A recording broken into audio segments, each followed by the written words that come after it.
Hello, everybody. I'm Austin Vincent, and you are listening to the AV Speaks Music podcast. Today is Wednesday, January 11th, 2017, and I'm excited for this one. I'm actually really excited for this podcast. Last week, was just kind of like getting to know what's going to be going on. This week, we're going to be talking about some fun stuff. Ed Sheeran dropped some new songs past Friday. We're going to be looking at those. We're going to be previewing the new album from the band Starset, which I'm very excited about. And we're going to be talking about the most underrated album of 2016, in my opinion, of course. But before we get to any of that fun stuff, I do want to start by talking about what I've been listening to this past week. I know it hasn't been a full week since the last podcast, but I'm still been listening to a lot of fun stuff. So I still want to shout out the Devil Wears Prada album, Transit Blues, because I can't stop listening to it. It's too good. It's a good album. I can't stop. But also I found this band through Discover Weekly on Spotify. Thank you, Spotify. The band is called Thank You Scientist, and they're a progressive rock band with jazz fusion elements. I don't know. They sound really, really good. I just didn't expect the some of the jazz instruments like trumpet and saxophone, and even they have electric violin meshing together with the progressive rock sound. It's just a lot of fun. I do highly advise you go check out the song Mr. Invisible. The song starts out really jazzy, but it gets into some really fun, more rock elements as the song really presses on. And plus, killer saxophone solo in that song. Mr. Invisible, Thank You Scientist. Go check it out. Really good. Also been listening to Young the Giant's album, Home of the Strange. I love this album. One of my favorite albums for 2016. It's so good. I was wondering how they were going to top Mind Over Matter, their sophomore album. I really enjoyed that album a lot. And I think they did it. The more and more I listen to this album, Home of the Strange, it solidifies Young the Giant as one of my favorite bands. The vocals, the harmonies, some of the fun instrumentation. This CD has more of a groove to it. A lot more. It seems a lot more danceable, which is always fun. You can feel the groove in yourself. You can get down with it, get jiggy with it, as Will Smith would say. It's a fun album, and I would highly recommend you go listen to that album because it is so much fun. Yeah, that's what I've been listening to this past week. A little bit into my personal life. Just got back to school for the semester, so that's fun. Hopefully, even with the studying and the work and the social aspect of school, still get this podcast out and still be able to listen to a bunch of cool music. So yeah, I'm excited for where this year is going to go. So let's get into it. So this past Friday, Ed Sheeran dropped 2 new songs. If you don't know who Ed Sheeran is for whatever reason, he's a singer-songwriter from England. Really broke into the scene, the American scene, in 2011 with his album Plus. Big songs off of that album, like the A-Team. That was the first song I ever heard from him. Just this, definitely, it's totally a singer-songwriter song. Just chill, you listen to it. She's in the class A-Team. It's a good song. And then also Lego House, which has the same type of feel to it. A little bit more, less acoustic on that song. But that's what Ed Sheeran really became known for, is his fun acoustic singer-songwriter style. Yeah, he was 19 when Plus came out, his first album in 2011. He was 19. Um, and I just went back and listened to Plus for this podcast. Went back and listened to it, and you can definitely tell that he sounds younger. Not necessarily in his voice. His voice is mature, but lyrically, he sounds a lot younger on the album compared to some of his newer stuff. I was so I was listening to the album, and it gets to the song "Wake Me Up," and I'm sitting there listening to it, and then all of a sudden, a line comes on. I know you like Shrek because we watched it like 12 times, and I died. I mean, this song obviously came out before Shrek was the meme we know and love, Shrek. But oh my gosh, I just died when I heard it. And it's just like little things like that that I feel like older and some more mature artists, like you don't hear like Michael Bublé or John Mayer singing about Shrek, you know? But there's also something to be said about the youngness of it, and kind of like just the everyday talk of the lyricism that is in this album. So, yeah, that's something. When this album first came out and I found it, I really enjoyed it. Um, Ed Ed is pretty good lyricism on this first album. It's mostly acoustic on this album, if you haven't listened to it. But there's some electronic beats, some synths like in the song "The City" on the album. Overall, it's a good album. I mean, it went to number 5 on the Billboard 200. That's where it peaked. It's a good album, and it really put Ed on the map. And then in 2014, Multiply, the album Multiply came out 2014, and of course it had the song that nobody could escape, Thinking Out Loud. Like, what the heck? I'm done. I'm personally tired with this song. But you can't deny that this was a big song, and I feel like Thinking Out Loud really launched Ed Sheeran as kind of the person that we kind of know. I mean, yeah, he went on tour with Taylor Swift, and that's really what got him big. But I think Thinking Out Loud is what did it. I mean, it was nominated for 2 Grammys. The song Thinking Out Loud was nominated for 2 Grammys. Like, what the heck? Anyway, other big songs off the album like Don't and Photograph. This album has a lot more production on it than his first album. Plus, with, I think, getting bigger, he can put more stuff into it. But it's still a pretty chill album when I listen to it. I didn't listen to it when it came out for whatever reason. But it's a pretty good album. Lyrically, I feel like he's a bit more mature on this album.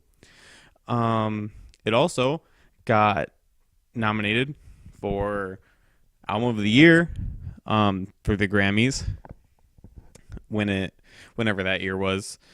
I think probably 2015 Grammys maybe.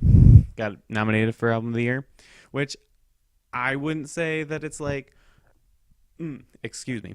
I wouldn't say that it is like huge Album of the Year, like, yeah, this is one of the greatest albums of all time. Multiply, Ed Sheeran, go listen to it. But I would say that it is a pretty good album. It's just as good as Plus. Like I said, more production on this album. There's more writers on this album. He was able to tap into a lot more stuff. Pharrell Williams produced and was featured on one of the songs, I believe. And it's a good album. And he hasn't put anything out since this 2014 release of Multiply. And this past Friday, he released 2 songs off of his up-and-coming album, Divide. And I have a little bit of a track review for both of these songs. The 2 songs that were released were Shape of You and Castle on the Hill. Starting with Shape of You, this is definitely the radio song. Has the pop elements to it, the synth beats, and Well, lyrically, I don't think it's as strong as some of his previous stuff. Um, this this is still a fun song. It's very danceable. It's got some fun synth, like it's got like a marimba synth part in it, which I really like. It's fun. It's definitely. I don't think it's as good as some of his other stuff, personally, but I think this song will do really well on the radio. I think this song will get pretty big because it's Ed Sheeran and he has his voice sounds good on it. Um, One thing I noticed with this song when I listened to it is you can't in Ed Sheeran's music the guitar instrumentally generally takes the prominent role. This song is not. You don't really hear the guitar taking a prominent role until the bridge, which is not a problem.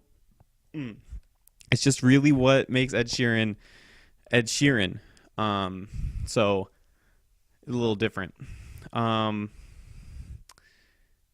I really personally I don't care for the lyrics, but I think this song will end up getting pretty big. The instrumentation is fun. It's a simple pop song. What can I say? I'm gonna give it a 6.5 out of 10. But I think maybe if you like what's being on the radio, this is a little bit of a nice change of pace to that. And if you already like Ed Sheeran, there's no reason why you're not gonna like this song. As for the other song he released, Castle on the Hill, um, the first time I listened to this song, actually, it really just sounded like he's trying to like make an anthem, like just this big, like I can just picture it right now. If you listen to this song, just picture Ed Sheeran at this huge festival, like Reading and Leeds festival at in England, main stage, crowd just pumped. He comes on and he plays a song. Everybody's shouting on the top of their lungs. That's what I picture. I mean, come on. Just think of the music video, like live clips just posted in. That's what I feel. And it's trying to sound big, and I think for the most part it does a pretty good job. I don't think this is going to be like the next big, like this is definitely more rock leaning than the last song, which was definitely a pop song. This is a more of a rock leaning song, and I feel like it's trying to be this sort of big rock anthem. Like it's a song about reminiscing about the old days when he was hanging out with friends, and now they're grown up and he wants to go back, typical stuff. But it's fun, and I think if this song was going to get a little bit bigger or like popular, I guess, I just feel like it could the production could get bigger on the chorus just by a little bit. You just hear like the bass drum hitting through the chorus. And I just feel like we could go full drums there. It could have a fuller sound than what it has. But it's a fun song. And I really like Ed Sheeran's voice. That's something I've really liked about Ed Sheeran from the beginning. Some fun falsetto parts towards the end of the song. It's a good song. I like the song better than Shape of You. I give the song a 7 out of 10. And while Ed Sheeran isn't necessarily my favorite, I think out of all the big pop stars of today, I root for Ed Sheeran probably the most. I like some of the acoustic stuff that he does. And while these two songs are leaning a little bit more away from the acoustic that he did, which is cool. I mean, like, he's trying new stuff, which I always really appreciate in an artist. And I like how they don't sound very similar. A lot of his acoustic stuff sounds more similar than not.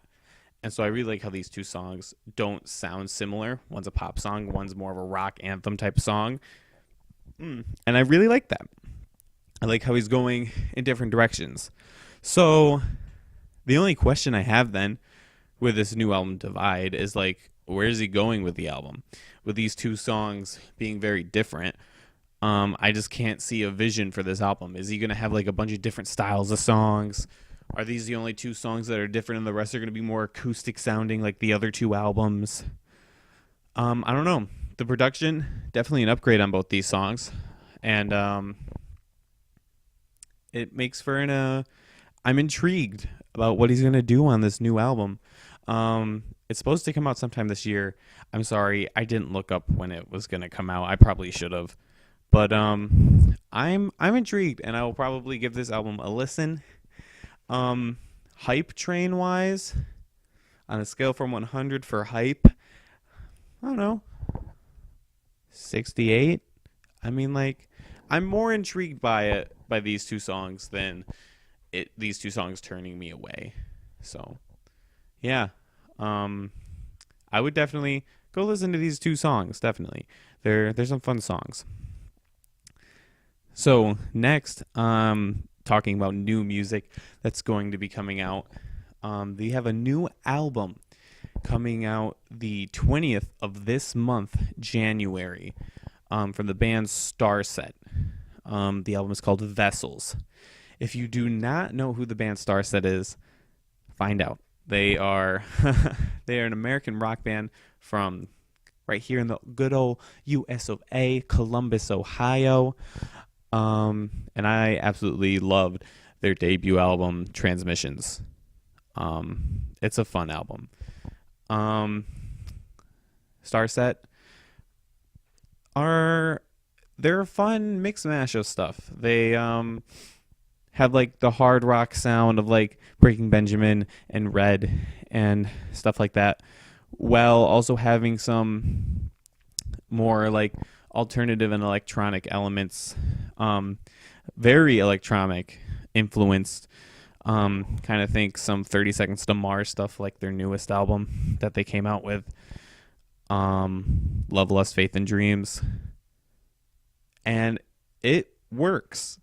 On their debut album Transmissions, which came out in 2014, they did a good job of mashing some radio, like mainstream radio rock, with some electronic elements and some symphonic elements.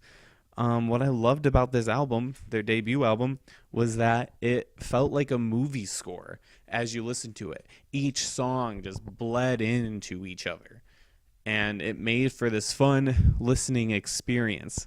And it was also very conceptual. While not all the songs really connected necessarily together, I feel like the whole album as a whole just had like this whole space theme.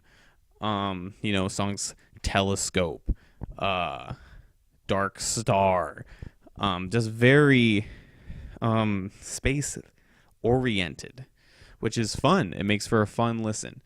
And yeah, it's fun. They had some pretty good hit songs on rock radio with like My Demons, Halo, Carnivore, My Demons being the biggest song that they had off of that album.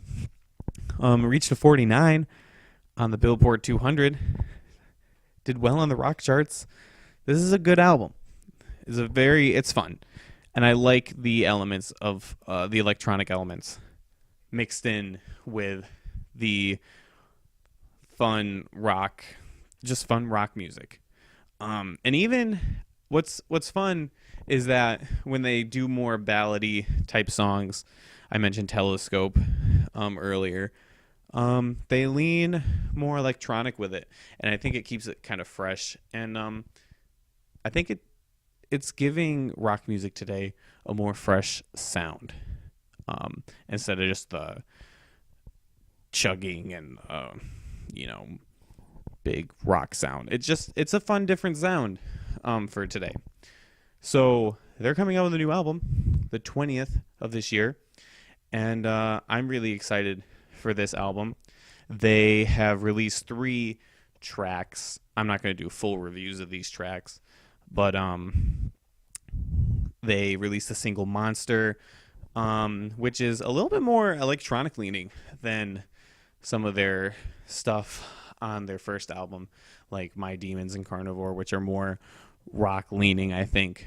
Um, and even though it has the generic title, I think lyrically it's a good song. A little bit more thinking there than you would typically think of from a song named Monster. I don't know. I feel like with a generic title like Monster, you're just like, oh great, here we go. But this is a good song. There's this fun big synth lead coming out of the chorus, um, which I really like. It's really catchy. I think the only complaint I have with the song, and really kind of all three of the songs that they've released, is that lead singer Dustin Bates. He doesn't go big. Um, he's not the greatest singer, but with their style, they kind of like not necessarily auto tune his voice, but put more of a what's the word I'm looking for? A little vocal manipulation like type of thing on his voice to kind of give it to kind of work with like the electronic sound that they're kind of going with, which works really well with their music. I think with that he could probably go bigger though.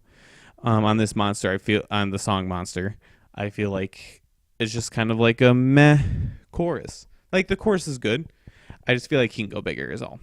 Um, Also came out with another song, Back to the Earth, which is definitely different sounding than Monster.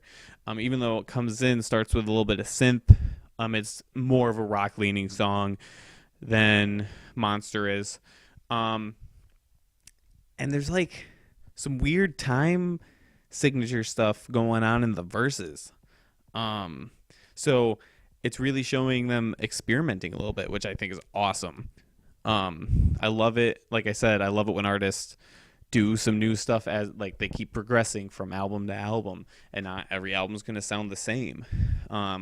So this, I don't think this album's going to sound the same, and so that's fun. And then they just came out this past Friday with the song Ricochet, more electronic.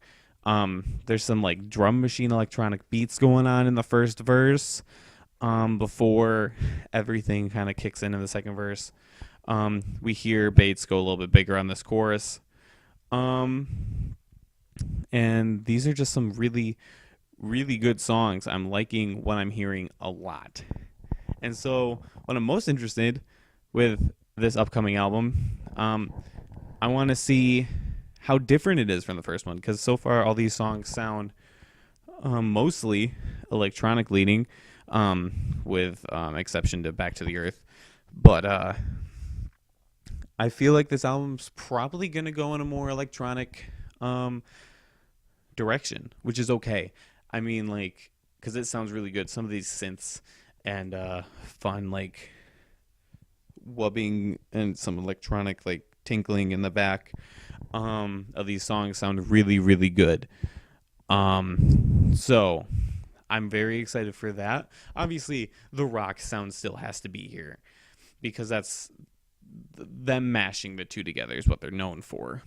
But yeah, I'm excited for that. These three songs, out of context of the album, they don't really sound like they go together. I'm interested to see the album's titled Vessels. I'm interested to see if there's a connection with the whole album common theme like there was the first album. And vocally, I want to see Bates go big. Like, even if it doesn't work all the time, I want to see him go for it. I don't know. That's just what I want to see. And also, I haven't heard, other than the violin in the beginning of, I think, Monster, that movie score sound kind of has faded, like the more violins and classical sounding stuff. It's kind of faded from these three songs. And again, maybe we'll hear it with the whole album, or maybe they're going for something completely different. I don't know, but I am excited to see that they're experimenting a little bit. I'm excited to hear some more electronic stuff. I'm really excited for this album. More excited than when I started going through. I give this an 82 on the hype scale. I'm sure that I will probably do a review of this album. If you guys want me to, let me know if you want me to do a review of this album. And when it comes out, the 20th, yeah, I'm excited for that. The final thing on the agenda today, I want to talk about one of my favorite albums from 2016 and what I really think is a very underrated album from 2016. And that album is Drinking from a Salt Pond from the band Run River North. This band is so good. So good. I saw them opening up for Reliant K back in 2015. And I was just blown away from the energy, from the songs. So, of course, I went and listened to all their stuff. And at that time, they only had one album out. And it was like a folky album. I mean, there was some more upbeat stuff, but it was more of a folky album. And then they started releasing songs from Drinking from a Salt Pond, and the whole album came out. It sounds completely different from their first album.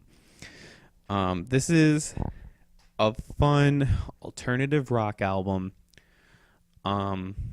with kind of the same lyricism of, I don't want to say like singer-songwriter lyricism, because it's not necessarily that, but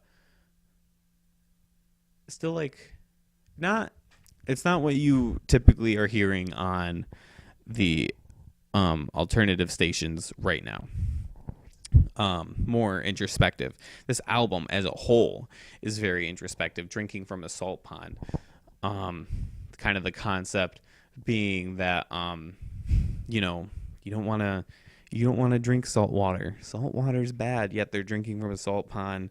They were getting on each other's nerves while recording this album before this album came out, but they pushed through it and they came out with some really great songs. Runner Hide is kind of the big hit from this song.